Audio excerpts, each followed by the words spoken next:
Hey everybody, welcome back to the Hellacious Hero Returns. I am Hellacious Hero Joe, and today is an episode of Collector's Crusade, the tried and true Collector's Crusade that I created years and years ago when I was still doing a bunch of comic book posts on this YouTube channel. And man, it's May of 2026, and it's crazy to think that this thing's been on a hiatus for me for a long time. I created this channel back during COVID when that happened, like in the summer of 2020. Met some really awesome people in the comic book community who I still talk to on occasion on Instagram. They're amazing. The community's amazing, and I just been out of it for a while. I've had a lot of stuff going on, a lot of ups and downs the past 6 years, but I'm back.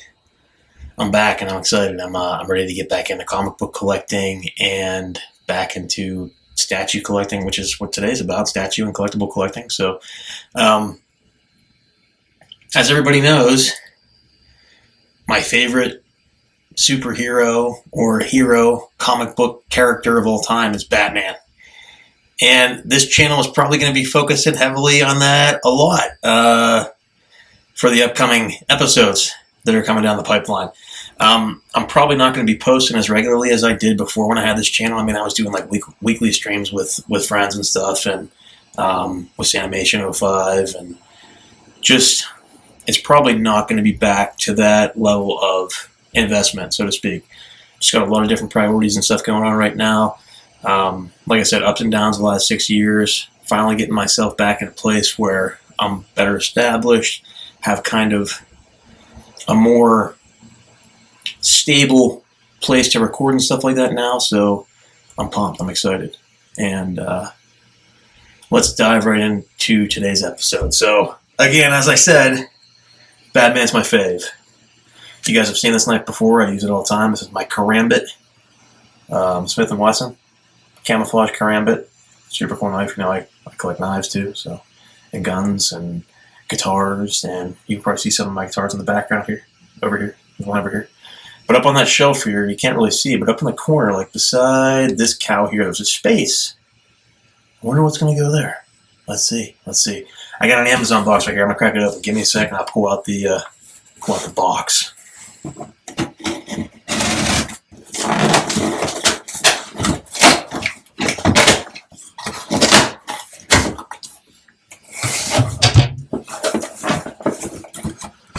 Okay, here it is, the grand reveal of what's in the box. Seven, right? The movie Seven with Brad Pitt and Morgan Freeman, Kevin Spacey, Gwyneth Paltrow. Spoiler alert: Gwyneth Paltrow's head is in the box. If you haven't seen Seven, watch it. It's an awesome movie. Anyway, here it is. We'll show the backside first. I'm pumped. Oh man, look at that. If y'all don't know what that artwork is there, you're missing out. That's Batman Court of Owls. Court of Owls. Some side profile action here. Batman. We got the logo up here. Batman along the side. Let's see what the other side looks like. I don't want to reveal it just yet. Batman. Court of Owls. New 52. Cowl replica. 1/3 scale. Batman emblem on the top. And let's look at the front. Let's see what it looks like. Finally, let's do it. Oh my. Oh my. Look at that. Look at that. Wow. DC Direct, McFarlane Toys, Batman Court of Owls, Cowl. I'm pumped. Let's open it up. Let's crack it open. A couple pieces of tape on the top and on the sides. It's kind of standard for these. This was a little pricey. Prices of collectibles have gone up in the last 6 years. Some of the deals that I got back in the day on like some of those collectibles I have on that shelf over there, like the Batman stuff, they were like super cheap. Now they're double, triple in price. So glad I bought that stuff when I did. So the interior of this is just like some yellow cardboard with some graphics on it, like Batman. Nothing super spectacular. Nothing to write home about. One piece of tape, actually, so nothing crazy. Let's put that here. one piece of plastic. One piece of plastic. And it looks like it's held in place by just a little bit of the rubber ties. So let's cut those off here.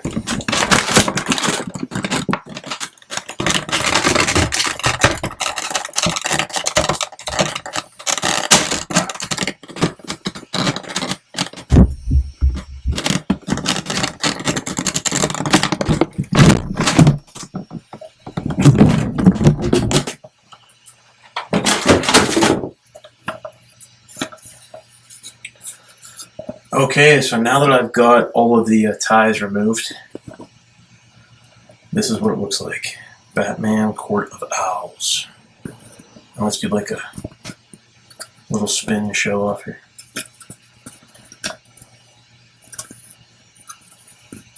A little close up of the cowl. Close up of the lettering. Batman Court of Owls. It's really cool. I like it a lot. I think I paid like $34 for it. In terms of like actual sturdiness, it's nowhere near as good as, you know, these ones up here that I bought. These are like directly from DC, these cows. They're like super heavy duty. I mean, they're heavy and they're like numbered, exclusively numbered, you know, limited runs. This, I think, is probably like a mass-produced one. It's plastic. It's basically just plastic. Just a really nice, clean, polished plastic look. Nothing crazy right home about. I mean, this was highly priced because collectibles have gone up significantly. This was, like I said, around $35, $35. I think they normally went when they first came out. These were like $20 maybe, so almost double the price.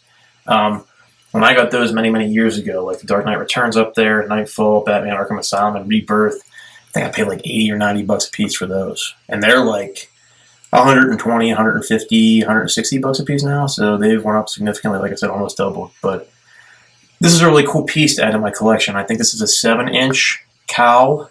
The other ones I have up there are, like I said, super highly collectible versus this, and they're 10-inch, and they're made better, and they're sturdier. But for what this is and what it means to me, it's super important and I had to have it. So, yeah. This guy, for me, is amazing. And I'm going to go off on a tangent here a little bit about my love for Batman. You all know that I love him, and he's my favorite. Also, I'm repping the Penguins hat, Pittsburgh Penguins. They just lost in the playoffs, first round against the Philadelphia Flyers. 6-game series, they lost in 6. And it was. I mean, I thought they were going to get swept, and they came back and won 2 straight, and I thought it was going to go to Game 7, but gotta shoot some representation out there for the Pittsburgh Penguins. One of my favorite sports teams, probably my favorite sports team ever. Mario Lemieux, one of the greatest of all time. Sidney Crosby, amazing. I mean, he's the heir apparent to Mario. He's amazing. He's breaking so many records. But anyway, as I go off on a tangent, next year hopefully they can cruise to the Stanley Cup. I hope so. But Court of Owls, man. The significance of this to me and what it means to me personally. If you guys have been following the channel for the last couple of years, and I know, well, 6 years, when I was doing comic book heavy stuff, you can see a lot of my love for Batman. And I did a Batman movie review when the Robert Pattinson movie came out, the Matt Reeves directed Batman movie in 2022, and you guys can see how much I love that. I was born in 1986, and I grew up in the 90s. And Batman was kind of my second comic book discovery. I first discovered the Teenage Mutant Ninja Turtles, and didn't really know how to read those comics because I was only like 3 or 4, but my mom would buy me the comics because she knew I liked them. And I had like Teenage Mutant Ninja Turtle stuffed animals and collectibles, and I was really into that stuff. I remember when I was about 5 or 6, Batman Returns came out, and I had a movie poster in my room, and I told my mom to take it down because I was terrified of the Penguin Danny DeVito. And I eventually started watching the movies and getting into it like around that time too, because she was trying to get me over my fear, right? And I ended up loving them. And when I was a kid, my parents didn't have a lot of money. I grew up in like a middle-class household, kind of like the lower end of middle class when I was a kid. So it was me, my brother, and my parents. And this was the 90s. They were making like $7 or $8 an hour, had 2 kids, had a house. My mom would cut coupons and go to all these grocery stores, right? I mean, literally on the weekends, we would grocery shop for like 4 or 5 hours, going around to all these different grocery stores to find the best deals because, you know, she had 2 kids to feed and she wanted deals. She wasn't making a lot of money, her and my dad. So I hated it. So me being a young 5 or 6-year-old kid in a grocery store and having to drive around for 4 or 5 hours at grocery shop, I would throw tantrums. And my mom would say, eventually, she would buy me candy. And when that didn't work, I was tired of the candy. Back in the day, in like the 80s and 90s, when you used to go into like even grocery stores or convenience stores, they had like racks of comic books. And I remember one day I walked in and I was staring at this book and she told me to come throughout the store. And I was like, okay, I went away from the comic book rack. We walked throughout the store and then I started throwing my little tantrum. And my mom's like, listen, please just calm down. You're making a scene. If you calm down, I will get you a comic book. And I was like, what? And I can remember like it was yesterday. I walked over to this comic book rack, and they had just come out with Batman Nightfall in the 90s. I think it was like 1993, with like Chuck Dixon. I mean, it was amazing. And I went over, and the cover was the version of Azrael and the Asbat suit, the blue one with the red visor, which is based on that right there. And I loved it. I had to have it immediately. And I went through, and I was in kindergarten, and I had just started to learn how to read in kindergarten. So I was finally picking this up, and that was the first comic book I ever read. Anyway, I went off on a little bit of a tangent there. So since that point in time, Batman has been my number one. So I'm going to be 40 years old this year. So 35 years a fan, 34, 35 years a Batman fan. It's a long time. It's a long time to love this guy. Now, I went through Batman phases and I collected tons of comics. And I wasn't as invested in it as I was as I got older, like when I was in high school and college. So what happened was I was into a lot of comic book collecting, like just not trades or hardcovers or anything, actual comics. Like a lot of my friends collect on Instagram and the comic book community on there. I eventually got past that and just wanted to collect trades. And then I got to a point where I was too focused on my studies, and I started getting into music and playing guitar and was in a band in college, and I kind of left all that behind me, right? I still had comics, but I was selling them. I was giving them away. I was trying to make money. I was trying to pay for books and pay for my studies and all that kind of stuff. So I never really got back into it. And then in 2011, a buddy of mine, Bill Benson, he was an art major at Penn State Altoona, where I went to school for history, my degree. And he brought in a Deadpool comic. And he was reading it, and we were talking, and I didn't really know he was into comics. And he was like, well, who's your favorite? And I was like, honestly, dude, Batman. I haven't read anything in a really, really long time, since like high school, since like 2004. So this is 2011. I had already been in college. I was a junior. I was getting ready to graduate the following year. He's like, dude, get back into it. No better time than now. And I was like, you know what, dude? He's right. So I went out, and I was like, I wonder what the new Batman stuff is, because he was always my favorite. And boom, this is where this fella comes in. It was Scott Snyder and Greg Capullo's New 52 Batman with this cowl. Greg Capullo drew like this design. This is what this is modeled after. That's one of the reasons I love it. Greg Capullo is awesome. For those of you who don't know, he did so much artwork. When I was a kid in the 90s growing up, he was really popular for doing Todd McFarlane's Spawn. And it's funny that this is a McFarlane piece. McFarlane used to make toys when I was a kid too, and he had like a toy line. And I love Todd McFarlane. He's one of the guys who was keeping like the 1990s and the 1980s alive, man, with still bringing out awesome toys, still trying to produce comic books and write comics. He founded Image Comics with Eric Larson, the guy who did Savage Dragon, does Savage Dragon. Amazing. So I immediately went and picked the first issue of this up and loved it. And then I got all of these issues, and then I was like, man, I don't want to get individual issues anymore. I'm tired of waiting. So I would just wait and get the trades when they came out. And I started collecting the trades of these.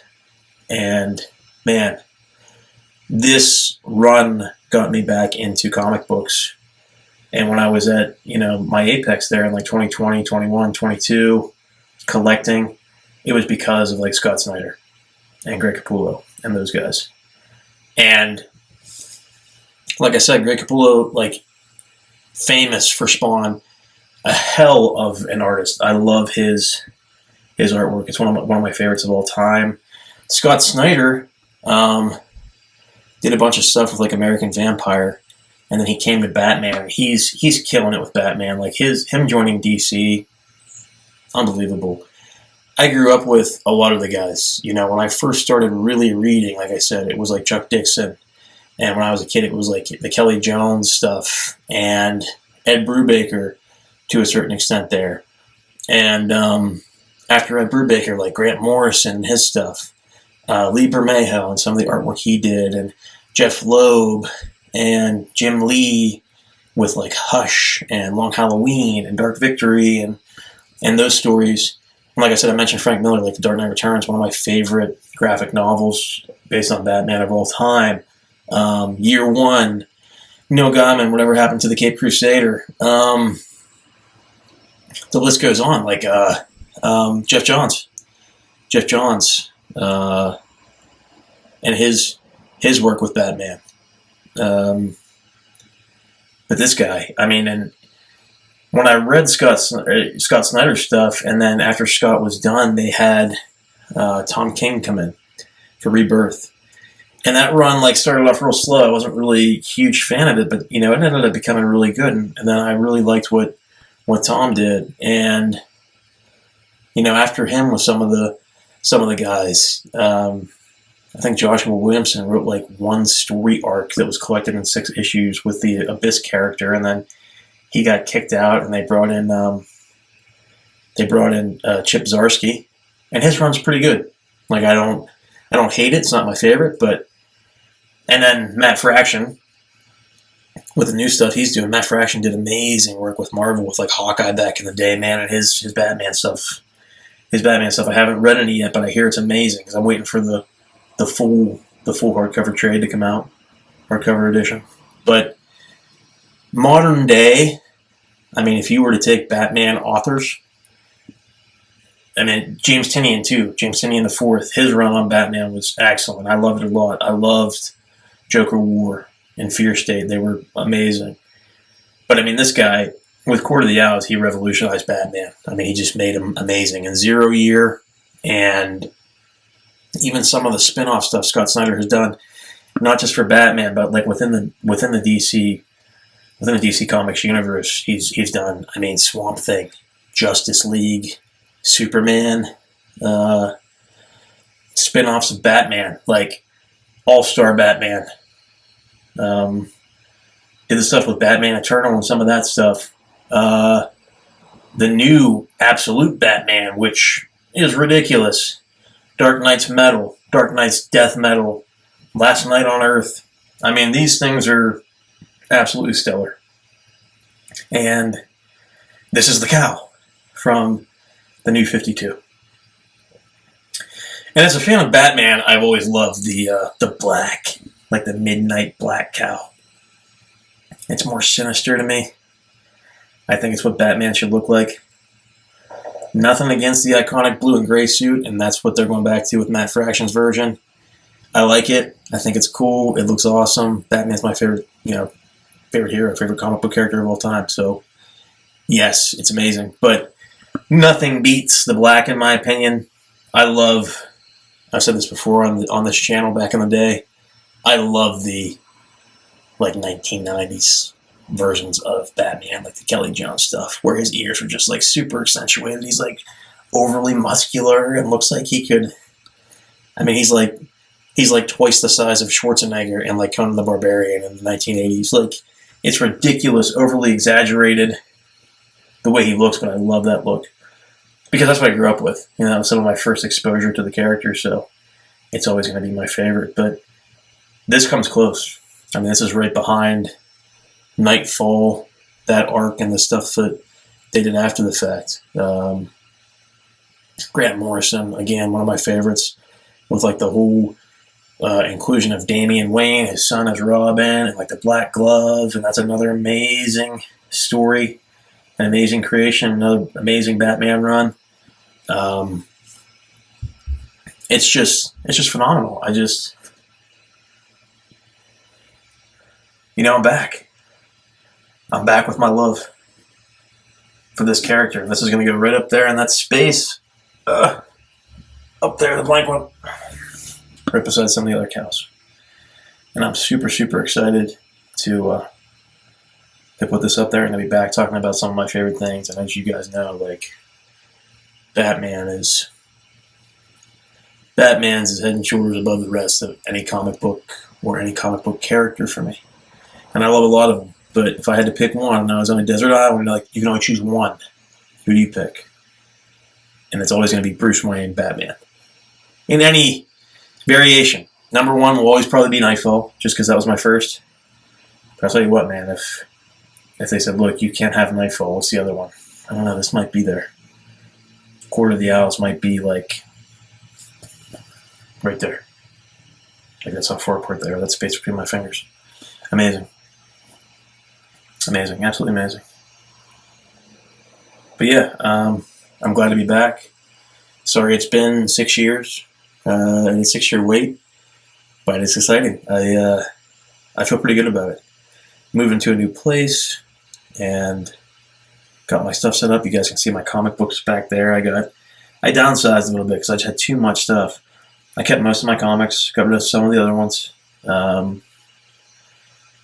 As far as Marvel goes, X-Men, always my favorite. Outside of Batman, the X-Men. It's like Batman and X-Men, give me that all day.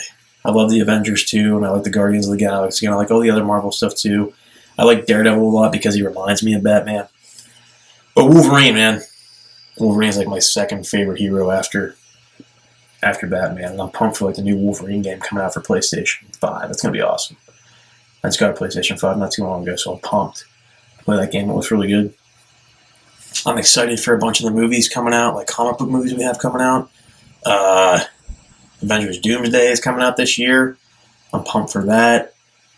The new Supergirl movie's coming out, and Jason Momoa's Lobo, which is really cool. I'm really excited to see that. I want to see Batman Part 2 the most. That's like my most anticipated movie. And Batman Brave and the Bold that they're supposed to be doing with a new Batman outside of the Robert Pattinson version is going to be neat, and they're supposed to do it off of the Grant Morrison run, where they're introducing Damian as Robin and as Batman's son, Talia al Ghul. So I'm curious to see what that looks like. I think that'll be really, really cool. But yeah, I'm excited for everything. Excited for the future comic books. Excited to get back into this. I already got a bunch of new Batman comics coming, so the next few episodes are going to be Batman comics. I'll break it up into like what I like to do. I want to bring back, so like the future of this, not episode, but the future of this show coming back. I want to bring, some of the popular stuff back I had, like Stellar Stories, that little segment I used to do, that episode kind of like thing I used to do, Collector's Crusade like this. I want to bring back some more collectible stuff. And yeah, we'll go from there, just reviewing comics and showing you the alternate covers in the background of what the stuff looks like. The art, I'm an art person and I love art, so it's going to be cool to see all that stuff, the variant covers. But if you're all watching this episode, I appreciate you guys tuning in. I'm glad to be back. Keep reading your comics, keep playing your video games, keep listening to your music and watching your awesome movies, and just keep doing what you love to do. Keep being you. Keep being you. So, thanks for tuning in, guys. I'll see you next time. Appreciate you. Remember, Batman's numero uno.